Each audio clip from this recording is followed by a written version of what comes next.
y sello, porque es signo de la soberanía de Dios.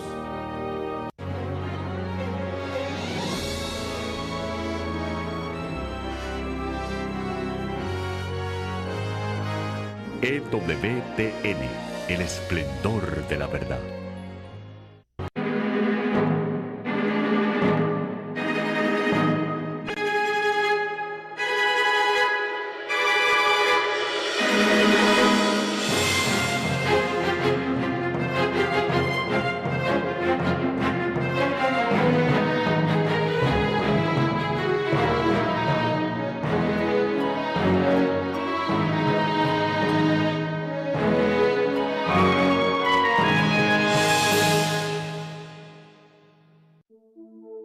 Queridos amigos, a esta altura de nuestro programa sobre el demonio de la sedia,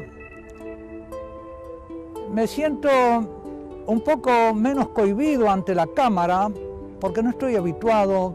a hablar en televisión y empiezo a verlos a ustedes más allá del objetivo y les confieso que si hasta ahora han perseverado en seguir esta serie sobre el demonio de la sedia, me siento también un poco con más confianza con los que han sido fieles y casi como encariñado con ustedes. Y por lo tanto movido a encarar ahora la sedia, no ya desde el punto doctrinal, un poco como un tema, una doctrina, aunque nos refiramos a un personaje y a un personaje funesto, como es este demonio de la sedia, sino que quiero contarles un poco cómo el Señor me iluminó acerca de este fenómeno y cómo haberlo conocido me ayudó a conocer cosas que yo había vivido bajo otra luz. Y espero que también, que lo que ustedes en este programa o en estos programas hayan aprendido acerca de la doctrina sobre esta naturaleza demoníaca de este fenómeno y cómo este fenómeno actúa, los ayuda a comprender a ustedes también cosas vividas, iluminándolas en su pasado. Les cuento un poco de mi vida. Yo vengo de una familia que no era practicante y en mi adolescencia descubrí el fervor religioso. Porque la insistencia de mi abuelita, tomé la primera comunión estando en un segundo año de secundaria y ese fue el comienzo de mi vida de fervor. Recuerdo que la tomé un domingo en un templo del centro de la ciudad, sin mayor solemnidad, en un día cualquiera de domingo, en un costado, me acuerdo, del comulgatorio donde recibía al Señor, y estaba rodeado por los fieles y la asamblea de los fieles que recibían al Señor con una piedad eucarística que era para mí una enseñanza. Parecían ostensorios vivientes, se volvían a sus bancos en un diálogo íntimo con el Señor, en un diálogo de amor. Y ahí tuve yo mi primera escuela del fervor eucarístico, sin catequesis, había aprendido simplemente las oraciones y los mandamientos. Después adquirí un pequeño misalito bilingüe y con eso empecé a seguir la Santa Misa, empecé a estudiar, como era un estudiante, era un instituto laico y de alguna manera también adverso a la fe. Empecé a defender mi fe ante los compañeros que no creían, ingresé en la Acción Católica y como yo era muy ignorante de las cosas de la fe, porque no había tenido catequesis, entonces me compré en una librería de segunda mano un libro de apologética, la apologética de Hilaire, y así defendiendo lo que no conocía, pero ya amaba, empecé a conocer lo que había amado. Un camino muy especial de nuestro Señor, que sin duda tiene su razón de ser para mí y para mi vida sacerdotal, para también las almas que el Señor me iba a poner en el camino. Después fui comprendiendo algo de estos recónditos designios de Dios en la vocación de cada uno. Después recuerdo que descubrí el Kempis, que me fascinó. Aquella fue mi escuela de oración con Jesús sacramentado. en esa intimidad con que el Kempis nos hace hablar con el Señor, nos introduce en una especie de ampliación del diálogo que nos enseña el Padre Nuestro, hablar con el Padre, pero Él nos enseña a hablar piadosamente con nuestro Señor Jesucristo y entrar en la confianza, nos acerca el corazón del Señor. Todas esas eran dulzuras para mí. En mi primera etapa de la vida religiosa, mi descubrimiento de la fe, lo que podríamos llamar mi conversión, mi purificación también de los pecados de la adolescencia, y así llegué a entrar en la compañía de Jesús a los 18 años. Recuerdo que yo leía el Kempis en los tranvías que había en aquel entonces en Montevideo, iba leyendo el Kempis en el tranvía, iba orando en la vida diaria. Llegué al noviciado con mucha ilusión, deseando entregarme totalmente al Señor, y al poco tiempo de estar en el noviciado, como 6 o 7 meses, empecé a sentirme un poco como asfixiado por las formas, Y entonces llegó un momento en que aquel Kempis que me había gustado tanto me producía como un cierto rechazo. Empecé a sufrir lo que después comprendí que sufren los monjes en el monasterio, el ataque de la sedia, al alma que quiere entregarse totalmente al Señor. Lo hemos visto en este programa. El demonio de la sedia lo ataca en ciertos momentos porque, claro, los rigores de la disciplina religiosa hacen que una parte de nuestra sensibilidad se subleve. Esto lo comprendo ahora. En aquel tiempo no sabía comprender, parecía simplemente una desolación más. Pero sí, es una purificación que nos acompaña en la vía del camino hacia Dios, sobre todo en la vida religiosa. Pero eso no fue solamente un episodio que me atacara a mí. Me tocó vivir después, en los años subsiguientes, algo que pasó con la vida religiosa por aquellos años 50, 60, y que fue precisamente que las formas empezaron a asfixiar a muchos en la vida religiosa. Quizá porque éramos jóvenes que veníamos de un mundo menos cristiano ya, y entonces sufríamos más de las formas. Y comprendo ahora, mirando hacia atrás, por qué las formas fueron cambiando progresivamente y después vertiginosamente. De modo que aquellas formas de la compañía de Jesús en la vida religiosa que viví al comienzo de mi noviciado, después fueron abolidas y cambiadas por otras menos formales. Y ahora, meditando hacia atrás,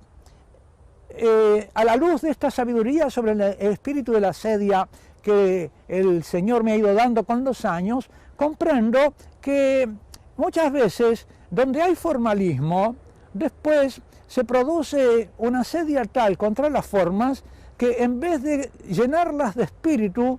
se comienza por abolirlas, y el formalismo vacío de espíritu puede conducirnos a la informalidad. Pero la informalidad, la falta de formas, no es garantía de que se recupere el espíritu. Uno puede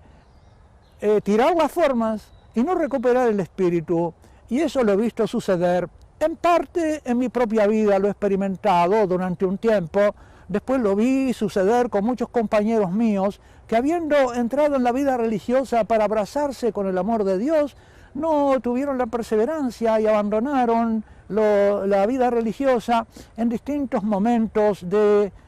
su formación, ya sea poco después del noviciado, durante el noviciado,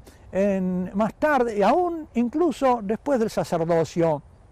Mis conocimientos acerca de la sedia, lo que el Señor me ha dado a conocer, me permite reconocer entonces en esos episodios de mi historia la razón de ser de aquellos acontecimientos, cómo fueron víctimas de un espíritu de asedia no reconocido. Y por lo tanto,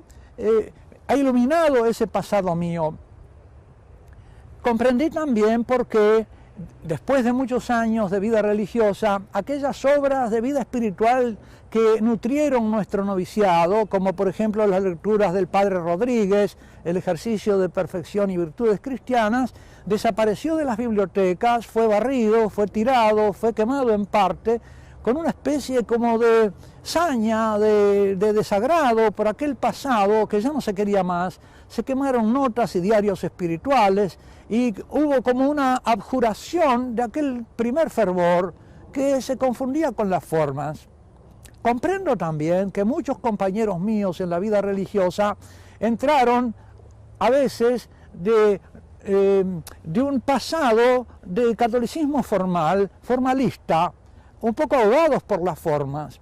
Y si yo, que había entrado en la vida religiosa con un fervor muy fresco, sufrí las consecuencias de las formas de la vida religiosa severa y austera de un noviciado, sufrí el demonio de la sedia, comprendo que el ataque a ellos fue mucho mayor, porque no tenían la memoria del fervor primero, sino que venían de las formas simplemente sin fervor que los vigorizara. Comprendo que ese fervor primero a mí me sostuvo, me inmunizó contra el demonio de la sedia y contra los formalismos que pudiera encontrar en el camino. Y me dio después la posibilidad de mirar hacia atrás con otro conocimiento y otra sabiduría, con otra comprensión de lo sucedido en mi vida, que me ayudó también para comprender lo que sucede o ha sucedido en la vida de otros, también de las almas con las que el Señor me hace tratar en el ministerio. Ustedes se podrán preguntar cuándo fue que yo empecé a conocer este demonio de la sedia. Bastante tarde en mi sacerdocio, fue por los años, en la década del 90. Yo estaba dando el mes de ejercicios en un noviciado de religiosas a las jóvenes novicias. Me quedaba bastante tiempo libre para escribir, había escrito muchas otras cosas en otras ocasiones, pero en ese momento yo estaba escribiendo unas fichas para los 7 vicios capitales, para poder hacer el primer modo de orar de San Ignacio, que uno de cuyos modos de orar es orar por los vicios y pecados capitales y las virtudes opuestas. Entonces había empezado a hacer fichas breves explicando qué son los vicios capitales, qué es la soberbia, qué es la vanidad, qué es la gula, la lujuria, la tristeza, la envidia, la soberbia. Y entre esas fichas llegué a la ficha de la envidia. Y al llegar a la envidia, como la envidia es una tristeza por el bien ajeno, me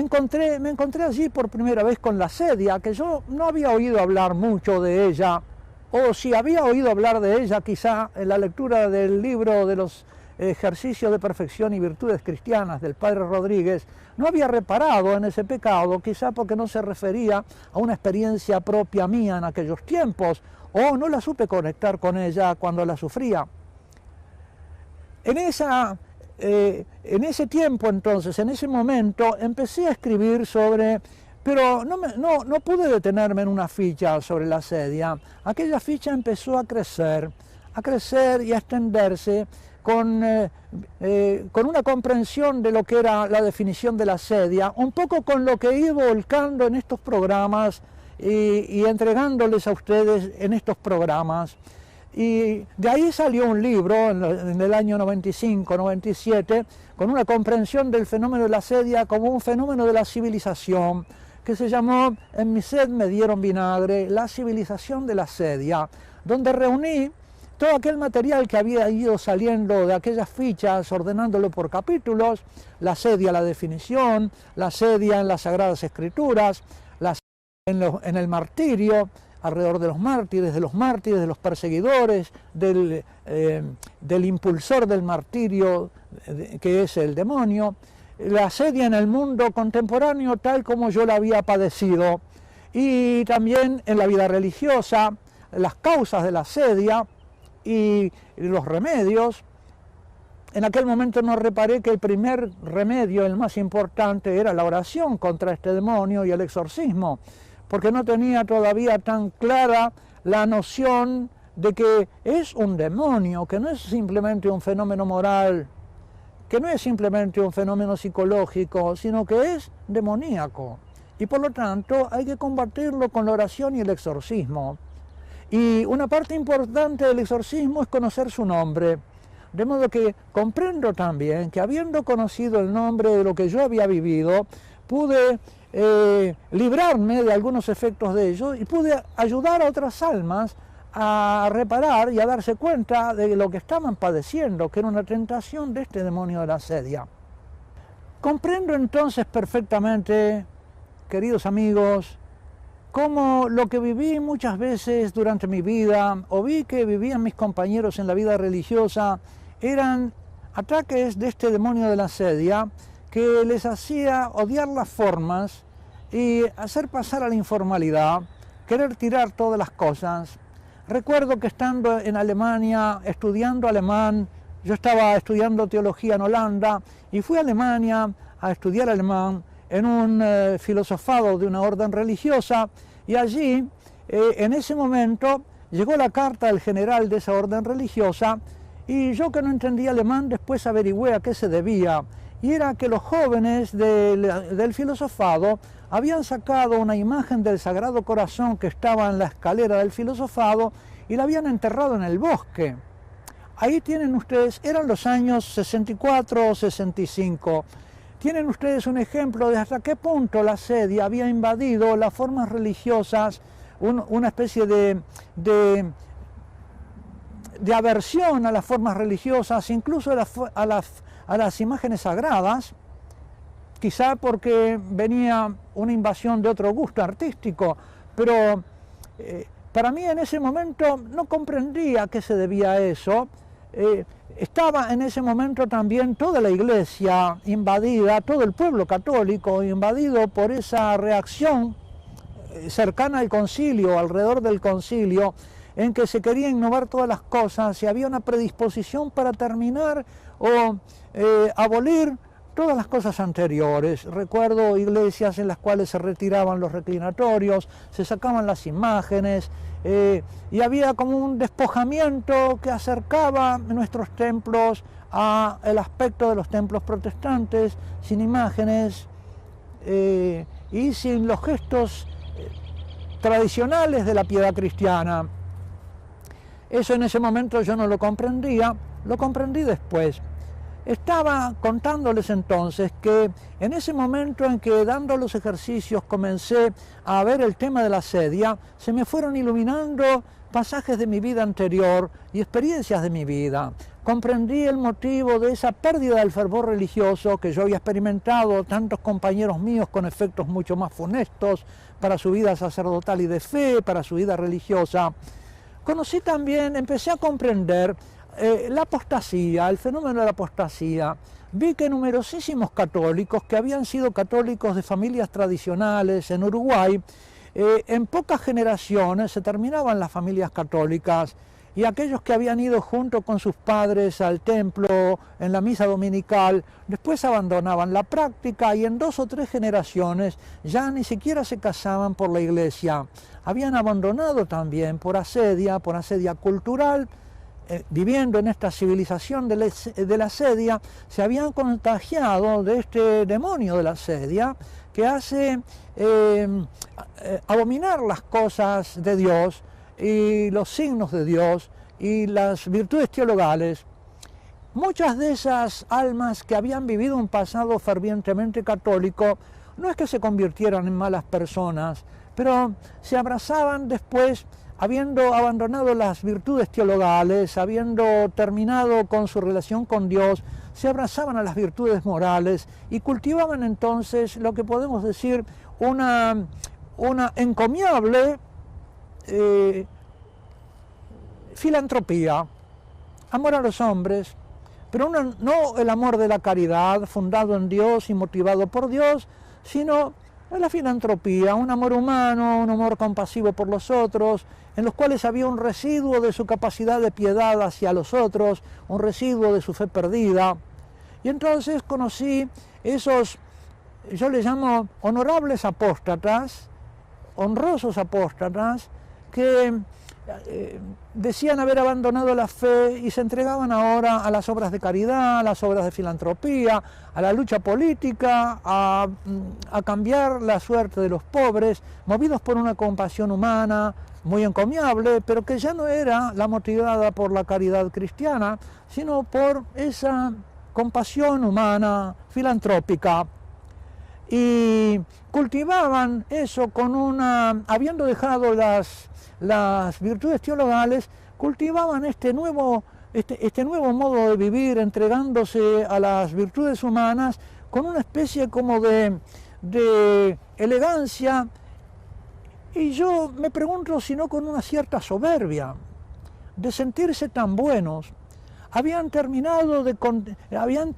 con la contemplación de Dios y de los misterios cristianos, pero vivían ahora contemplándose a sí mismos y contemplando un poco el bien del que eran capaces.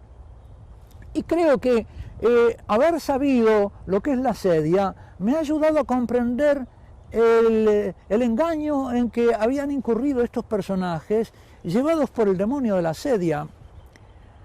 Habían pasado de la tristeza por las cosas de Dios, habían ido pasando incluso algunos a la aversión contra las cosas de Dios. Y conocí a algunos que, habiendo sido creyentes y cristianos en su niñez o en su adolescencia, después se hicieron verdaderos enemigos de la fe católica, abrazándose a aquellas acusaciones que se han hecho desde los ámbitos ideológicos, de que la fe católica era el opio del pueblo, de que había que terminar con la fe católica para que pudiera venir la sociedad perfecta, la sociedad solidaria y sin clases. A partir de estos contemporáneos míos que habían descendido de las virtudes teologales a las virtudes humanas y que vivían practicándolas o tratando de practicarlas con un fervor que suplía el fervor religioso perdido, pero que los llevaba a contemplarse a sí mismos y a buscar la propia gloria de la propia bondad en el ejercicio de las virtudes morales, me fui remontando a medida que pensaba y meditaba en el fenómeno, me fui remontando históricamente a los orígenes de este proceso y me di cuenta que no era contemporáneo, que esto había comenzado en el pueblo católico bastantes siglos atrás, que había sido un proceso que se había cumplido, por ejemplo, en la Revolución Francesa, donde hubo un intento de abolir las formas cristianas, las formas católicas, y suplirlas por otras formas, donde la Catedral de Notre Dame, por ejemplo, fue consagrada a la diosa Razón, donde se quiso cambiar el calendario católico por un calendario puramente naturalista. Es decir, había habido, fui cayendo en la cuenta, intentos históricos de abolir la fe durante la historia. No solamente la Revolución Francesa, la Revolución Bolchevique y todo el intento de abolir el cristianismo en los países del Oriente, en España, en México, en América Latina, también obedecían a una sedia que era intelectual, que obedecía a una ideología, a razones bien intencionadas. Se decía que era necesario que desapareciera esta fe, que era un obstáculo para el progreso humano. Fui comprendiendo entonces también que el demonio de la sedia había actuado en nuestro pasado históricamente y había sido causa de las persecuciones en nuestros tiempos. Esto había producido lo que yo llegué a comprender, un combate de la filantropía contra la caridad. En mi propio país, en Uruguay, los jesuitas fueron expulsados a mitad del siglo XIX porque uno de ellos, en la fiesta de la consagración de una religiosa del huerto, predicó diciendo que la filantropía que se proponía era una moneda falsa de la caridad. Es decir, precisamente me di cuenta que lo que yo había vivido y que lo que experimentaba en mi tiempo no era una novedad, sino que era algo que venía sucediendo durante mucho tiempo a lo largo de la historia, que el fenómeno del demonio de la sedia no era una cosa puntual, sino que era algo que venía jugándose en la historia más reciente, si la consideramos reciente, la de los últimos siglos. En realidad comprendí después que esto comenzó en el segundo acto de la creación, cuando El demonio se empeñó ya desde el comienzo en abolir la obra de Dios como si fuera un mal. Este empeño, fui comprendiendo, prosigue a lo largo de los siglos. Me encontré también con un fenómeno, fui comprendiendo un fenómeno que me había llamado la atención, y era que muchas personas se sentían molestas con el ruido de las campanas. En Europa me lo encontré, me lo volví a encontrar en algunos pueblos del interior de mi país. Había gente que protestaba contra las campanas y exigía que no se tocaran las campanas para convocar a misa en horas tempranas, y que la iglesia cedía ante este pedido con cierta buena educación para no molestar a los vecinos. Pero yo me preguntaba si esas personas no se sentían molestas con los ruidos de los salones de baile o con los aviones que pasaban atronando el espacio y rompiendo la barrera del sonido. Es decir, ¿por qué solamente con las campanas? ¿Por qué en los ruidos de la ciudad molestaban solamente los sonidos de las campanas? ¿Y por qué esta aversión al sonido de la campana? Me parece que allí había también asedia. Me encontré también en la práctica de mi pastoral con personas que me decían que ellos habían sido cuando niños pupilos o iban a colegios de alguna congregación religiosa donde se los obligaba a oír misa todos los domingos y que por lo tanto ya consideraban que habían oído misa para toda su vida. Me pareció en ese momento que era como una especie de empacho de Cristo. Les llamé los empachados de Cristo. Habían sido quizá víctimas de una imposición de las virtudes, de las formas de la piedad, y estaban ahora como resentidos con eso, habían recalcitrado durante ese tiempo, no habían llegado nunca a alcanzar a introducirse en el espíritu que debía imbuir esas formas y hacerlas